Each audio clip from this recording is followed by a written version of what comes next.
Et la peur, en fait, on va vivre toute notre vie avec la peur. C'est normal d'avoir peur. On est des mammifères et c'est OK.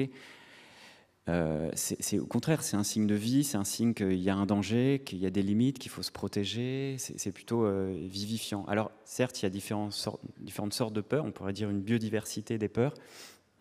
Et il y a l'angoisse, il y a la vigilance, etc. Les scientifiques travaillent sur toutes ces peurs et sur les effets des peurs. La peur sert à alerter, mais pour passer à l'action, c'est quand même compliqué. Et tout l'enjeu, c'est d'arriver, d'explorer ces émotions. Hein, c'est ce qu'on a voulu faire dans le dernier livre, Une autre fin du monde est possible.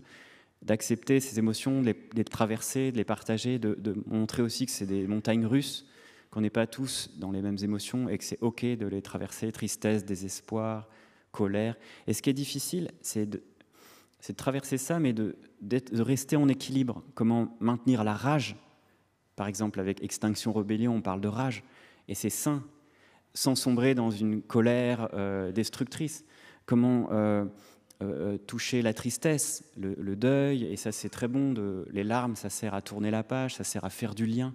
Quand vous voyez quelqu'un pleurer en face de vous, vous avez envie de le prendre dans les bras. C'est très fort pour faire du lien, la tristesse, mais sans sombrer dans le désespoir.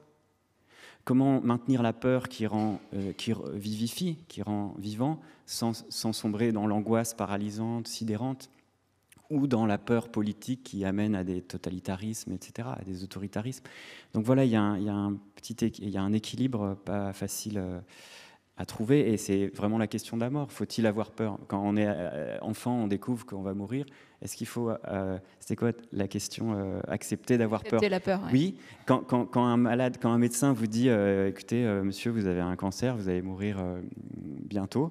Faut-il accepter d'avoir peur? Ouais. Ou quand il y a un incendie chez vous et puis les pompiers arrivent, faut-il accepter d'avoir peur? À un moment, ouais, il faut accepter et il faut traverser ça. Et la peur, elle a cette capacité de nous montrer le chemin du courage, justement.